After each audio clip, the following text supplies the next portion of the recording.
tous et bienvenue sur la chaîne de Fouini. Les amis, là il y a un sentiment très mitigé, un partage entre excitation, entre déception. Vous le savez, dans quoi? Dans 10 jours, il y aura le combat entre Jack Paul et Mike Tyson. Mike Tyson, la légende. Mike Tyson qui nous a fait rêver, qui a bercé mon enfance et qui m'a, on va dire, introduit dans le monde de la boxe anglaise, qui m'a permis de vivre des moments magiques en tant que spectateur principalement dans l'univers de la boxe anglaise. Donc c'est une légende pour moi, c'est clairement une légende Mike Tyson. Maintenant, aujourd'hui, il est en 1966, en juin 66 Tyson. Là, il a plus de 58 ans. Est-ce que c'est une mascarade?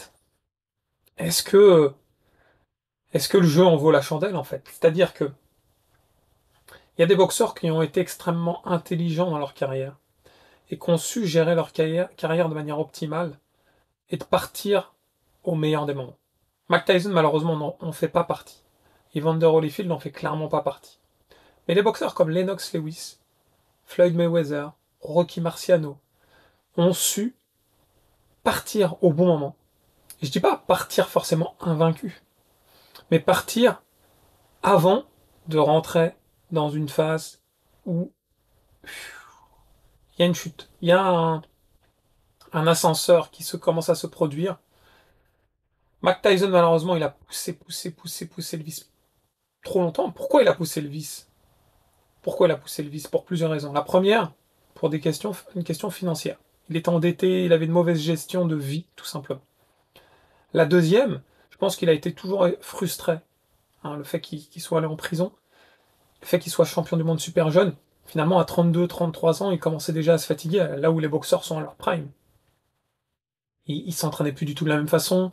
Sa carrière dans le monde professionnel était déjà trop longue. Il a fait les combats de trop, ça on le sait. On le sait pertinemment. Déjà, des Clifford Etienne, même avant, c'était déjà des combats de trop. Derrière, il refait un combat récemment. On va dire une exhibition. À la limite, entre deux vieux boxeurs, ça passe. Mais là, il va affronter un jeune qui a rien à voir avec la boxe en temps normal. Il est pas mauvais. Jack Paul, il est clairement pas mauvais, je le reconnais. Pour quelqu'un qui s'est mis sur le tas comme ça, il est pas mauvais. Le problème, c'est il est pas dans l'univers de la boxe professionnelle. Et du coup, ce combat avec Mike Tyson, ça génère, comme je l'ai dit, des sentiments bizarres. Pour moi, déjà, il y a une trop grosse différence d'âge qui est assez rédhibitoire. On a beau dire Mike Tyson à l'entraînement, il est violent. Regardez, il a mis down lui. Tout ça, c'est du spectacle. Ça se trouve, il s'entraîne même pas très sérieusement, Mike Tyson. Ça se tombe pour la caméra, il se filme à quelques séances et la plupart du temps, il est peut-être pas sérieux. C'est fort possible. Est-ce que, il y a plusieurs questions qui me taraudent l'esprit. Est-ce que ce combat, c'est une mise en scène? Est-ce qu'ils se sont organisés entre eux? Si on regarde les précédents combats de Jack Paul, on dira que non. Parce que les précédents combats de Jack Paul, ils sont assez violents. On voit qu'ils sont pas orchestrés. Donc, si on regarde ça, non. Par contre, si on regarde l'alchimie entre les deux, on peut se poser la question. Je sens qu'il y a une admiration de Jack Paul envers Mike Tyson. Et je sens que Mike Tyson, il aime bien un peu le spectacle. Et il doit bien aimer aussi Jack Paul. Est-ce que le combat sera sérieux? C'est la première question que je me pose. S'ils se sont organisés entre eux en disant vas-y, tu me fais des échanges de coups, je fais semblant de tomber au troisième, bidule chouette, c'est vraiment une mise en scène pour le spectacle. Et à la limite, je donnerai même plus mon point de vue dessus. Si par contre c'est un vrai combat sérieux, je trouve ça presque honteux. Il y a clairement plus du tout la même mise en scène. Quand on arrive à 58 ans, on a beau être un immense champion. 58 ans, c'est pas 48 ans. Ces 10 ans de différence sont monstrueux d'un point de vue osseux, d'un point de vue articulation, d'un point de vue réflexe, d'un point de vue encaissement. Il y a des risques, les gars. Faut pas se mentir. Quand j'ai vu Holyfield faire ce combat-là de remplacement quand il a remplacé Oscar De La Hoya, j'ai été gêné, les gars. J'ai été plus que gêné. J'étais mal à l'aise. C'était malaisant. Holyfield ne méritait pas ça. Cette carrière, cette magnifique carrière en cruiserweight, puis après il est monté. Il est monté en heavyweight. Il a su aller chercher les ceintures. Il a fait des combats, des triptyques contre Riddick Bowe, Lennox Lewis, Mike Tyson. Il a affronté des légendes. Il a affronté des légendes. Foreman. Holyfield, c'est certainement le boxeur qui a affronté le plus de légendes. Il ne méritait pas ce combat. Je vous l'ai dit. Je veux pas avoir Mike Tyson, mon Mike Tyson à moi, que je kiffe dans cette situation-là. Donc si le combat est réel, je serai un peu stressé, les gars. Franchement. Est-ce que j'ai envie de le voir, le combat? Est-ce que je veux revoir Mike Tyson au premier plan? Oui, mais je sais que c'est utopique. Mike Tyson, sa carrière est derrière lui. Je vous l'ai dit, il a même fait des combats de trop. Des combats de trop.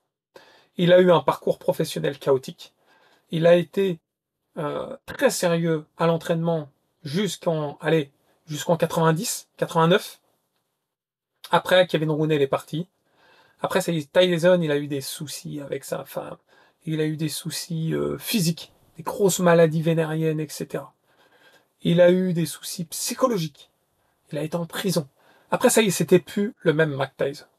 Si Mike Tyson avait été extrêmement rigoureux, stable psychologiquement, avec un entourage extrêmement bienveillant, si Cus D'Amato n'était pas décédé, etc., Mike Tyson aurait été une légende absolue. Malheureusement, ce ne fut pas le cas. Aujourd'hui, peut-être il est un peu plus stable psychologiquement, ça y est, sa carrière est derrière lui, etc. Mais ce combat, est-ce que c'est pas un combat qui peut être un combat qui discrédite un peu Mike Tyson? Est-ce que vous pensez, alors beaucoup vont dire, mais non, Fouini, Mike Tyson, il va l'emporter, etc. Il a 58 ans, les gars. Est-ce qu'il peut aller au-delà de 3-4 rounds à fond? Impossible. C'est complexe. Le cardio n'est clairement plus le même. Moi, je fais de la course à pied. Je peux être amené à affronter d'anciens champions, des mecs de ouf qui ont fait les JO, mais qui aujourd'hui ont 58 ans. C'est pas la même donne. Je vais me retrouver devant eux, mais est-ce qu'il y aura un mérite de ma part? C'est très complexe. Là, ce que je vous dis, c'est une situation extrêmement complexe. Maintenant, quand je lis le cœur des articles, aujourd'hui, Mike Tyson a 58 ans, il a des troubles. Il a des soucis au dos monstrueux, monstrueux, au point de se trouver régulièrement dans des fauteuils roulants. Des fois, il peut même pas se lever, etc. Il a des soucis au niveau de la cocaïne, etc. Il le reconnaît. C'est un Mike Tyson qui n'est pas dans son meilleur état, même à 58 ans. Hein. Moi, personnellement, je vous le dis. Est-ce que je vais regarder ce combat sur Netflix? Oui. Est-ce que je le commenterai avec vous, etc. Est-ce que je vais l'analyser? Oui. Est-ce que je serai serein? Est-ce que je serai totalement excité? Non. Je suis dans un état un peu bizarre. Un état, comme je vous l'ai dit, quand on est super fan d'un boxeur, quand ce boxeur nous a fait rêver, on n'a pas envie que les dernières pages se tournent de manière froissée, de manière... La page soit même déchirée. Je vous l'ai dit, l'exemple de référence Evander Holyfield. Clairement, il n'aurait jamais dû faire ce combat. Même s'il avait eu une préparation préalable, c'est plus la même donne, les amis. L'âge, c'est quelque chose d'important dans la vie. On n'a plus la même sensation. Lennox Lewis, il a su se retirer au bon moment. Clairement. Il a battu tous les boxeurs qu'il a affrontés. Il a 2 défaites, mais il a pris ses revanches. Contre Oliver McCall, contre Asim Rahman, il a pris sa revanche à chaque fois. Le draw contre Holyfield derrière, il le prend. C'est le boxeur qui a battu tous les boxeurs qu'il a affrontés, et il s'est arrêté au bon moment. C'est une légende, Lennox Lewis. Il aurait poursuivi un tout petit peu plus sa carrière, ça aurait été compliqué. Et d'ailleurs, Lennox Lewis, il évoque la possibilité de faire un combat contre Mike Tyson. Il évoque la possibilité. Mais à la limite, là, moi je prends. Ils ont le même âge, les deux. Ils ont à peu près 58 ans, les deux. 59 peut-être pour Lennox Lewis. Ça passe crème. Et là, oui, j'ai envie de voir ça. C'est plus la même donne. Et pour le coup, autant Tyson, Lennox Lewis en 2002, c'était le cauchemar pour Tyson qui était hors forme. Autant Tyson, Lennox Lewis maintenant, je trouve que c'est Tyson qui est en meilleure forme. Donc j'aimerais bien voir un peu ce genre de combat. Ça me hyperait plus. J'attends votre retour, les amis. Est-ce que vous êtes hypé par le combat de Jack Paul, Mike Tyson? Est-ce que vous considérez que c'est une mascarade? Est-ce que vous considérez que le combat est sérieux dans ce cas-là? Quelle partie vous prenez? J'attends vos commentaires avec impatience. En tout cas, les amis, tout de suite là, abonnez-vous à la chaîne, c'est important pour moi. Abonnez-vous, likez, partagez. C'est important pour l'émancipation de la chaîne. Dans tous les cas, les amis, je vous embrasse très fort et je vous dis à très vite. Ciao, ciao.